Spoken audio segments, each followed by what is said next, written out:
बाबा साहेब अम्बेडकर की जिंदगी के आखिरी कुछ घंटों के बारे में बात करते हैं।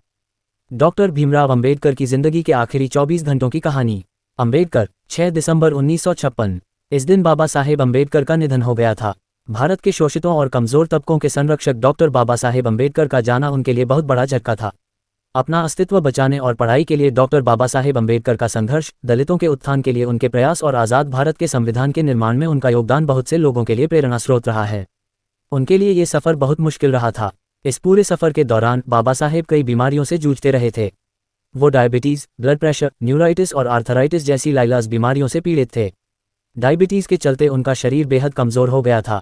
गठिया की बीमारी के चलते वो कई रातों तक बिस्तर पर दर्द से परेशान रहते थे। जब हम बाबा साहेब अम्बेडकर की ज़िंदगी के आखिरी कुछ घंटों के बारे में बात करते हैं तो पता चलता है कि उनकी सेहत किस कदर बिगड़ी हुई थी। बाबा साहेब ने 6 दिसंबर 1956 को सुबह के वक्त सोते हुए आखिरी सांस ली थी। इस लेख में हम इस बात का पता लगाने की कोशिश करेंगे कि उससे एक दिन पहले यानी 5 दिसंबर 1956 को क्या हुआ था। उससे पहले हम उस आखिरी सार्वजनिक कार्यक्रम के बारे में समझने की कोशिश करेंगे जिसमें अपनी मौत से पहले बाबा साहेब ने शिरकत की थी। राज्यसभा में आखिरी दिन डॉक्टर बाबा साहेब अम्बेडकर का आखिरी सार्वजनिक कार्यक्रम राज्यसभा की कार्यवाही में शिरकत करने का था। नवंबर के आखिरी 3 हफ्तों के दौरान बाबा साहेब दिल्ली से बाहर थे। 12 नवंबर को वो पटना होते हुए काठमांडू के लिए रवाना हुए थे। 14 नवंबर को काठमांडू में विश्व धर्म संसद का आयोजन हुआ था। इस सम्मेलन का उद्घाटन नेपाल के राजा महेंद्र ने किया था। नेपाल के राजा ने बाबा साहेब से मंच पर अपने पास बैठने को कहा था। ऐसा पहले कभी नहीं हुआ था। इसी से बौद्ध धर्म में बाबा साहेब के कद का अंदाजा हो जाता है। काठमांडू में अलग अलग जगहों पर तमाम लोगों से मिलने के बाद बाबा साहेब बहुत थक गए थे। भीमराव अम्बेडकर की पत्नी सविता अम्बेडकर, जिन्हें माई साहेब अम्बेडकर के नाम से भी जाना जाता है, ने अपनी जीवनी डॉक्टर आम्बेडकरांच्या सहवासात में इस बारे में विस्तार से लिखा है। माई साहेब के अनुसार भारत लौटते वक्त बाबा साहेब ने बौद्ध धर्म के तीर्थस्थलों का दौरा किया। वो नेपाल में महात्मा बुद्ध के जन्मस्थल लुम्बिनी गए। उन्होंने पटना में अशोक की मशहूर लाट भी देखी और बोध गया का दौरा भी किया। इस लंबे और थकाऊ दौरे के बाद जब बाबा साहेब 30 नवंबर को दिल्ली लौटे तो वो सफ़र की थकान से निढाल हो रहे थे। दिल्ली में संसद का शीतकालीन सत्र शुरू हो चुका था। हालांकि अपनी खराब सेहत के कारण बाबा साहेब इस सत्र में हिस्सा नहीं ले पा रहे थे। इसके बाद भी 4 दिसंबर को बाबा साहेब ने राज्यसभा की कार्यवाही में शामिल होने की जिद की। बाबा साहेब के साथ डॉक्टर मालवनकर भी थे। उन्होंने बाबा साहेब की सेहत जांची और कहा कि अगर बाबा साहेब संसद की कार्यवाही में शामिल होने चाहते हैं तो उन्हें कोई एतराज़ नहीं। 4 दिसंबर को बाबा साहेब संसद गए, राज्यसभा की कार्यवाही में हिस्सा लिया और दोपहर बाद लौट आए। लंच के बाद वो सो गए। ये बाबा साहेब का संसद का आखिरी दौरा था। राज्यसभा से लौटकर बाबा साहेब ने कुछ देर आराम किया। दोपहर बाद सविता अम्बेडकर, माई साहेब ने उन्हें जगाया और कॉफ़ी पिलाई। 26 अलीपुर रोड के बंगले के लॉन में बैठकर बाबा साहेब और माई साहेब ने कुछ बातें की। उसी वक्त नानकचंद रत्तुआ वहां आ गए।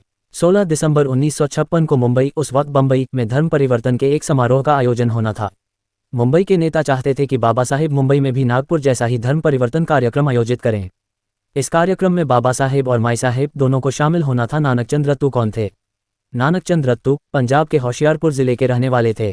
वो काम की तलाश में दिल्ली आए थे और यहाँ वो डॉक्टर बाबा साहेब अम्बेडकर से मिले। बाद में वो हमेशा बाबा साहेब के साए की तरह उनके साथ रहे। 1940 में नानकचंद ने बाबा साहेब के सचिव के तौर पर काम करना शुरू किया। बाबा साहेब की जिंदगी के आखिरी दिन यानी 6 दिसंबर 1956 तक नानकचंद उनके सचिव रहे थे। नानकचंद ने बाबा साहेब के लेखों को टाइप करने में भी मदद की थी। बाद में नानकचंद ने बाबा साहेब की याद में 2 किताबें भी लिखी थीं। नानकचंद रत्तू का जन्म 6 फरवरी 1922 को हुआ था। 5 सितंबर 2002 को 80 बरस की उम्र में उनका निधन हो गया था। 5 सितंबर 2002 को 80 बरस की उम्र में उनका निधन हो गया था। बाबा साहेब ने रत्तू से 14 दिसंबर को मुंबई जाने के टिकट के बारे में पूछा ताकि वो मुंबई में होने वाले धर्म परिवर्तन के समारोह में शामिल हो सकें। माई साहेब की डॉक्टर आम्बेडकरांच्या सहवासात जीवनी के अनुसार बाबा साहेब की खराब सेहत को देखते हुए उन्हें हवाई जहाज से मुंबई जाने की सलाह दी गई। उसके बाद बाबा साहेब ने नानकचंद रत्तू से कहा कि वो विमान से उनके मुंबई जाने की व्यवस्था करें। उसके बाद बाबा साहेब काफ़ी देर तक नानकचंद रत्तू को बोलकर कुछ लिखवाते रहे। बाद में रात के करीब 11:30 बजे बाबा साहेब सोने चले गए और चूंकि रात बहुत हो चुकी थी तो नानकचंद रत्तू भी उनके बंगले में ही सो गए। निधन से एक दिन पहले यानी 5 दिसंबर को बाबा साहेब सुबह 8:30 बजे सोकर उठ गए थे। माई साहब चाय की ट्रे लेकर उनके कमरे में गईं और उन्हें जगाया। दोनों ने साथ ही चाय पी। इसी बीच नानकचंद रत्तू जो दफ्तर जाने वाले थे उनके पास आए। नानकचंद ने भी चाय पी और वो चले गए। माई साहेब ने बाबा साहेब को सुबह के रोज़मर्रा के काम निपटाने में मदद की। उसके बाद वो उन्हें नाश्ते की टेबल पर ले आईं। उसके बाद तीनों लोगों यानी बाबा साहेब, माई साहेब और डॉक्टर मालवनकर ने साथ में नाश्ता किया और बंगले के बरामदे में बैठकर कुछ बातें की। बाबा साहेब ने अखबार पढ़े। उसके बाद माई साहब ने उन्हें दवाएं और इंजेक्शन दिए और फिर काम निपटाने रसोई में चली गईं। बाबा साहेब और डॉक्टर मालवनकर बरामदे में बैठकर बातें करते रहे। डॉक्टर माधव मालवनकर मुंबई के एक मशहूर डॉक्टर थे। उनका क्लिनिक गिरगांव में था। वो फिजियोथेरेपी के माहिर डॉक्टर थे। डॉक्टर मालवनकर पूरी मुंबई में एक प्रतिष्ठित और विशेषज्ञ फिजियोथेरेपिस्ट के तौर पर मशहूर थे। वो डॉक्टर बाबा साहेब अम्बेडकर के डॉक्टर और दोस्त थे। अपनी मेडिकल की पढ़ाई पूरी करने के बाद माई साहेब डॉक्टर मालवनकर की सहायक और जूनियर डॉक्टर बन गई थीं। वहीं उनकी मुलाकात बाबा साहेब से हुई थी। 5 दिसंबर 1956 के दिन करीब 12:30 बजे माई साहेब ने बाबा साहेब को लंच करने के लिए बुलाया। उस वक्त बाबा साहेब लाइब्रेरी में बैठकर पढ़ लिख रहे थे। वो उस वक्त अपनी किताब द बुद्धा एंड हिज धम्मा की प्रस्तावना लिख रहे थे। माई साहेब के अनुसार बाबा साहेब को दोपहर का खाना खिलाया गया। खाना खाने के बाद बाबा साहेब सोने चले गए। दिल्ली में माई साहेब अपने घर की खरीदारी खुद करती थीं। बाबा साहेब के सोने के बाद वो खाने पीने का सामान और किताबें लाने बाजार चली गईं। माई साहेब खरीदारी करने के लिए उसी समय जाती थीं जब बाबा साहेब या तो संसद चले जाते थे या फिर सो रहे होते थे। 5 दिसंबर को भी जब बाबा साहेब लंच लेकर सोने चले गए तो माई साहेब खरीदारी के लिए बाजार चली गईं। डॉक्टर मालवनकर 5 दिसंबर की रात को ही विमान से मुंबई जा रहे थे। वो भी मुंबई जाने से पहले अपने लिए कुछ सामान खरीदना चाह रहे थे। तो डॉक्टर मालवनकर भी माई साहेब के साथ खरीदारी के लिए बाजार चले गए। चूंकि बाबा साहेब सो रहे थे तो वो बिना बताए ही बाजार चले गए, जिससे उनकी नींद में खलल न पड़े। माई साहेब और डॉक्टर मालवनकर दोपहर को करीब 2:30 बजे बाजार गए थे और वो दोनों शाम लगभग 5:30 बजे बाजार से घर लौटे। उस वक्त बाबा साहेब बेहद गुस्से में थे। इमेज कैप्शन बाबा साहेब का घर, बाबा साहेब का गुस्सा। माई साहेब ने इस बात का जिक्र अपनी किताब डॉक्टर आंबेडकरांच्या सहवासात में किया है। उन्होंने लिखा है, बाबा साहेब का गुस्सा होना कोई नई बात नहीं थी। अगर उनकी कोई किताब अपनी जगह पर नहीं मिलती थी या कलम कहीं और होता था तो बाबा साहेब गुस्से से भड़क उठते थे। अगर उनकी इच्छा के बगैर कोई छोटा सा काम भी हुआ या उम्मीद के मुताबिक न हा तो उनका पारा 7वें आसमान पर पहुंच जाता था। इसमें आगे लिखा गया है, बाबा साहेब का गुस्सा तूफान की तरह था, लेकिन वो बस वक्ती तौर पर नाराज होते थे। जो किताब, नोटबुक या कागज़ वो तलाश रहे होते थे वो मिल जाता था तो अगले ही पल उनकी नाराज़गी काफूर हो जाती थी। बाजार से लौटकर माई साहेब सीधे बाबा साहेब के कमरे में गईं। बाबा साहेब ने कहा कि वो इंतज़ार कर रहे थे।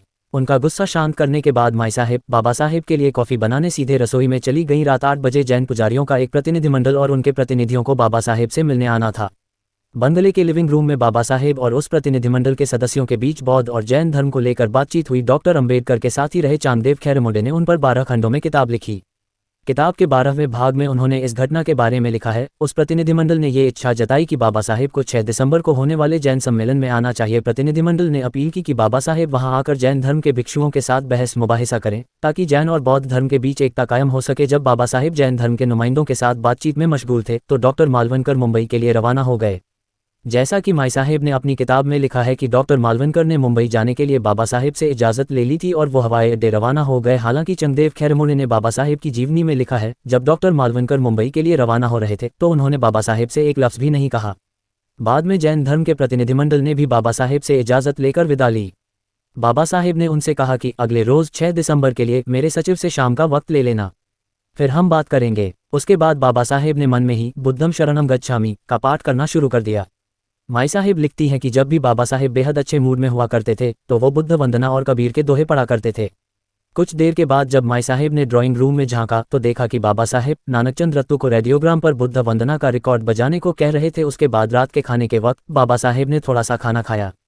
उनके खाने के बाद माई साहेब ने खाना खाया। बाबा साहेब माई साहेब के खाना खत्म करने का इंतजार करते रहे। उसके बाद उन्होंने कबीर का दोहा, चलो कबीर तेरा भवसागर डेरा, बड़े सुर में गाया। बाद में छड़ी का सहारा लेकर वो बेडरूम की तरफ चल पड़े। उनके हाथ में कुछ किताबें भी थीं। बेडरूम की तरफ बढ़ते हुए ही बाबा साहेब ने अपनी किताब द बुद्धा एंड हिज धम्मा की प्रस्तावना की एक कॉपी और S.M. जोशी और आचार्य अत्रे के नाम लिखी चिट्ठियां भी सौंपी और नानकचंद से कहा कि वो ये सब उनकी मेज पर रख दें। अपना काम खत्म करने के बाद नानकचंद रत्तू भी अपने घर चले गए। माई साहेब अपना काम निपटाने रसोई घर में चली गईं और फिर बाबा साहेब का महापरिनिर्वाण हो गया। जैसा कि माई साहब ने अपनी आत्मकथा में लिखा है कि बाबा साहेब को देर रात तक लिखने पढ़ने की आदत थी। अगर वो रम जाते तो सारी रात पढ़ते लिखते रहा करते थे। लेकिन माई साहेब अपनी जीवनी में लिखती हैं कि 5 दिसंबर की रात नानकचंद रत्तू के अपने घर रवाना होने के बाद बाबा साहेब ने द बुद्धा एंड हिज धम्मा की प्रस्तावना में फिर से बदलाव किया। इसके बाद उन्होंने S.M. जोशी और आचार्य प्रहलाद केशव अत्रे के अलावा ब्राह्मी सरकार के नाम लिखी अपनी चिट्ठियों पर भी फिर एक नज़र डाली। उसके बाद वो रोज़मर्रा के उलट 11:30 बजे ही सोने चले गए। उस रात के बारे में बहुत जज्बाती होते हुए माई साहेब ने लिखा है कि 5 दिसंबर की रात बाबा साहेब की जिंदगी की आखिरी रात साबित हुई। 6 दिसंबर की सुबह, जिसकी शुरुआत सूर्यास्त से हुई थी, 6 दिसंबर 1956 को माई साहेब रोज़ की तरह सुबह उठीं। 6 दिसंबर 1956 को माई साहेब रोज़ की तरह सुबह उठी। चाय बनाने के बाद वो ट्रे लेकर बाबा साहेब को जगाने उनके कमरे में गईं। उस वक्त सुबह के 7:30 बज रहे थे। माई साहेब लिखती हैं, मैं जैसे ही कमरे में दाखिल हुई मैंने देखा कि बाबा साहेब का एक पैर तकिए पर पड़ा था। मैंने बाबा साहेब को 2 या 3 बार आवाज़ दी, लेकिन उनके बदन में कोई हरकत नहीं हुई। मैंने सोचा कि वो गहरी नींद में सो रहे हैं, तो मैंने उन्हें हिलाया और उन्हें जगाने की कोशिश की और सोते हुए ही बाबा साहेब के प्राण पखेरु उड़ चुके थे। माई साहेब को ज़बरदस्त धक्का लगा। वो रोने लगीं। उस वक्त बंगले में केवल 2 लोग थे, माई साहेब और उनके सहायक सुदामा। माई साहब ने रोते रोते ही सुदामा को आवाज़ दी। इसके बाद माई साहेब ने डॉक्टर मालवनकर को फ़ोन किया और पूछा कि अब क्या किया जाना चाहिए। डॉक्टर मालवनकर ने उन्हें बताया कि वो बाबा साहेब को कोरामाइन का इंजेक्शन दें, लेकिन तब तक बाबा साहब का देहांत हुए कई घंटे गुजर चुके थे, इसलिए वो इंजेक्शन भी नहीं दिया जा सकता था। माई साहेब ने सुदामा से कहा कि वो जाकर नानकचंद रत्तू को बुला लाए। सुदामा कार लेकर गए और नानकचंद रत्तू को उनके घर से बुला लाए। उसके बाद लोगों ने बाबा साहेब के बदन की मालिश करनी शुरू कर दी।